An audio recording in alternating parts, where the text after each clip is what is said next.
And now it's time for us to discuss more of these headlines and simple keywords with Adam joining us via Zoom. If he's all situated, that is. Good morning, Adam. Good morning, Lena. Yeah, my earphone was working literally a second ago, and now it's cut off again.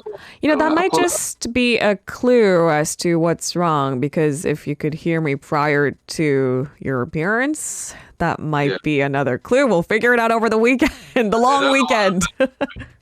Technical glitches are happening a lot, aren't they? It happens to the best of us. We'll get it fixed. Our apologies for, sound quality that's a little less than perfect, but hey, I can hear you just fine.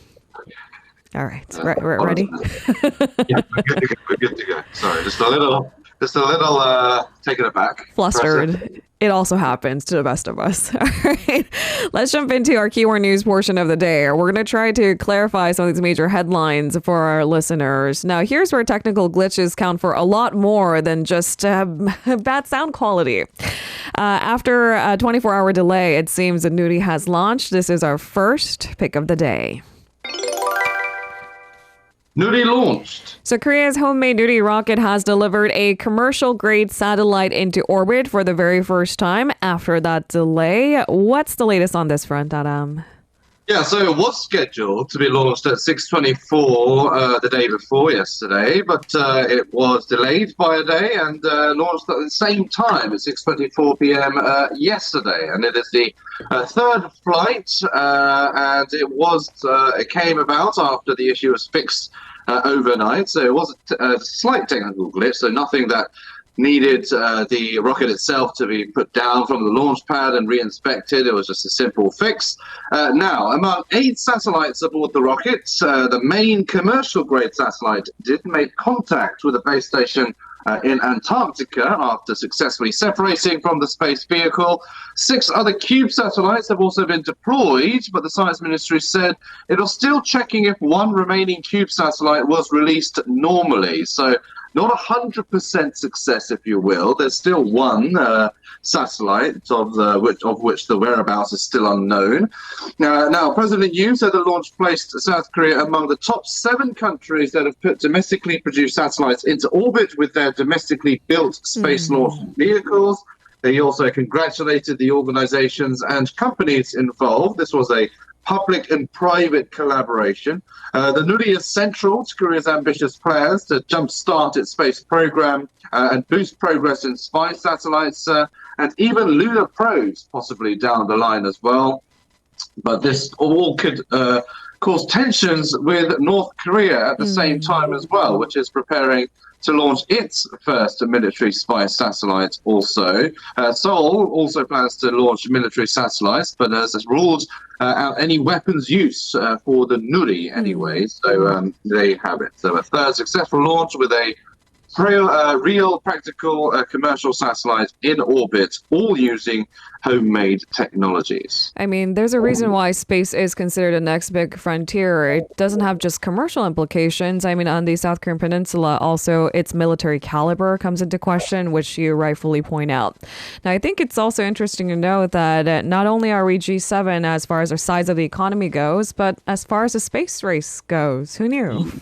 Yeah, I know. I mean, it's President Yoon has been touting or has been pledging to, boost the space industry for a while now, including making this institute CASA, which is basically a rip-off of NASA. But, as far as the name goes, anyway. Right. As far as the name goes, yeah. But so we'll have to see how much of an acceleration of the space program this Nuri launch will provide, but certainly is a promising sign. And if you are interested in the space race and Nuri's launch, we have an interview coming up with a Kari engineer coming up in our second hour today. Let's move on in the meantime to the economy section for our second keyword of the day.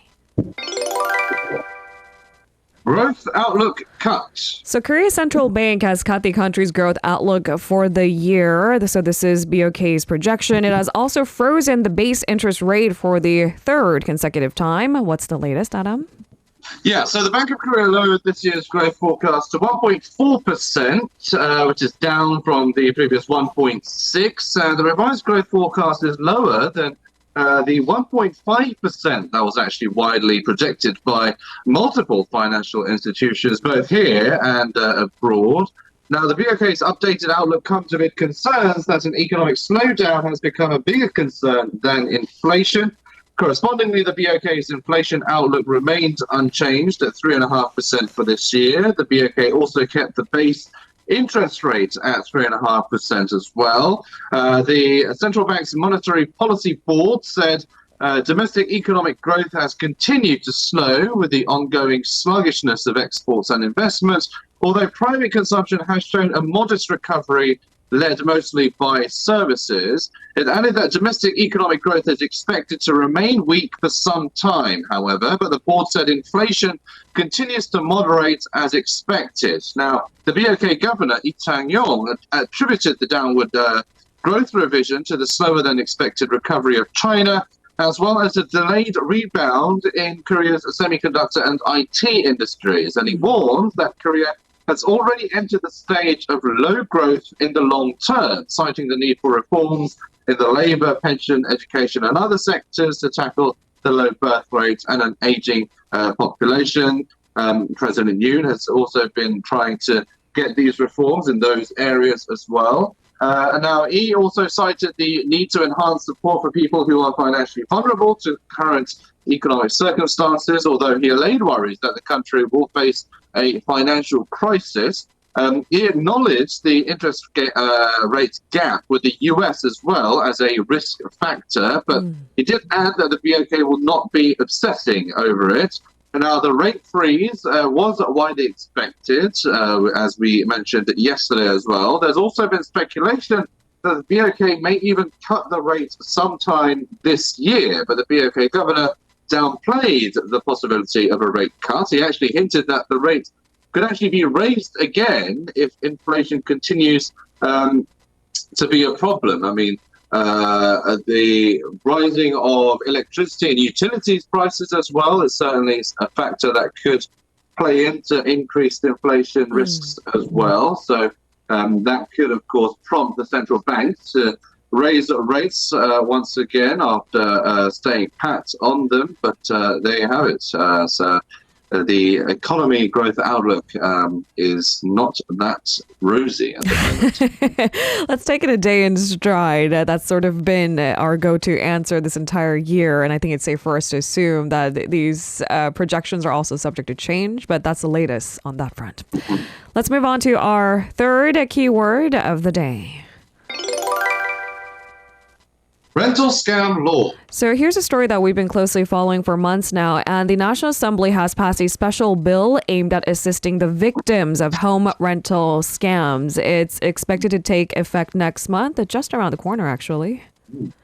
Yeah, so it's actually a very quick, short time period since a bill is passed in Parliament and actually put into effect. But of course, these victims and this issue has been going on for a while now. So the victims want a solution and support as quickly as possible. And so the government is basically trying to speed up that process. Now, the bill itself aims to give support, including offering victims interest-free and low-interest loans. The revision itself was approved in a 243 to 5 vote. There were 24 abstentions.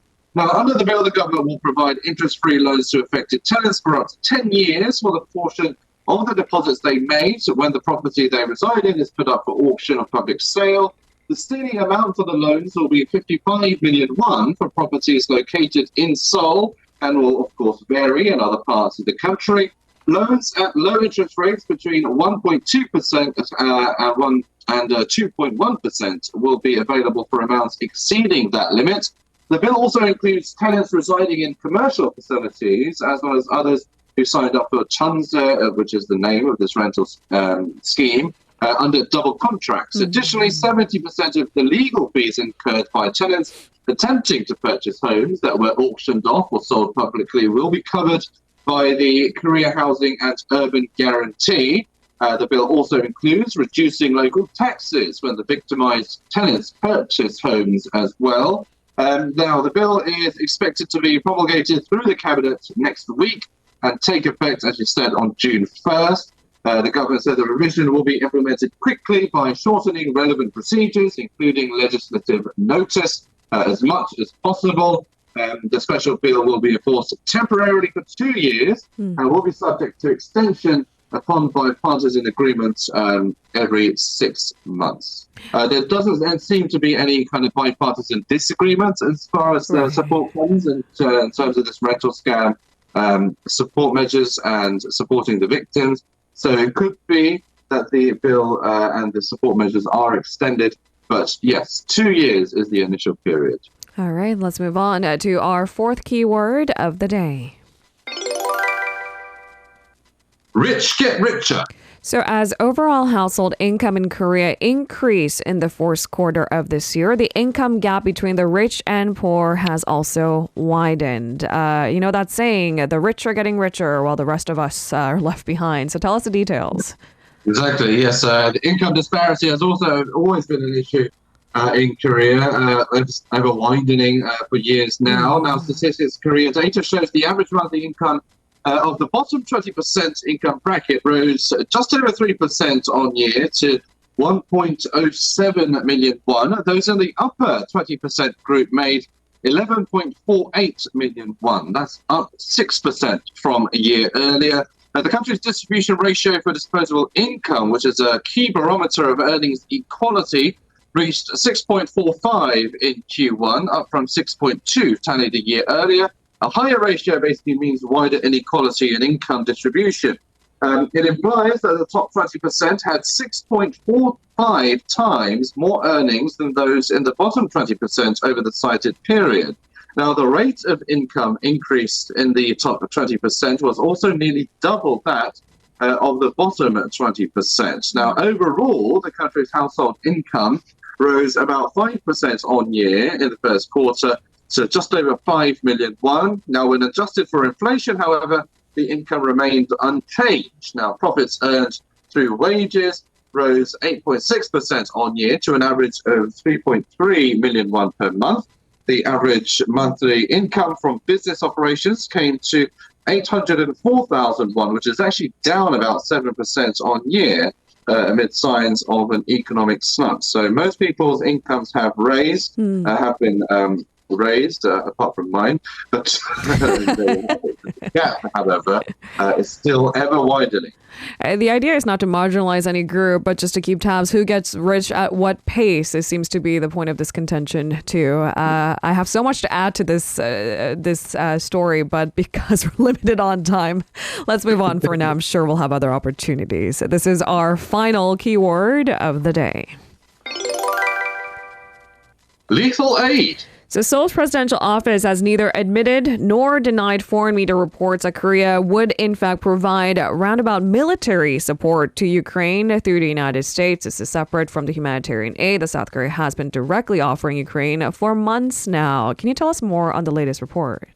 Yeah, so this all came about after the Wall Street Journal reported on Wednesday that Korea plans to transfer shells to the United States, which in turn has arranged for them to be sent to Ukraine under a confidential agreement. Now, Korea's reported contribution of rounds has enabled the Biden administration to delay, for now, a decision on whether to send cluster munitions to the Ukrainians. Now, the Pentagon declined to say how the shells are being sent or when the transfer is to be completed, but it did acknowledge that it has been in discussion with Seoul on buying its ammunition. Now, it reported that the decision marks a turnabout by Seoul, which had pledged the artillery in November, but then maintained that it wasn't going to be providing lethal assistance. Now, National Security Advisor Cho Tae-yong told the Parliamentary House Steering Committee that the issue of whether to send ammunition aid to Ukraine will be considered after reviewing the situation on the ground. Now, Cho made clear there are no plans to send ammunition as of now, either directly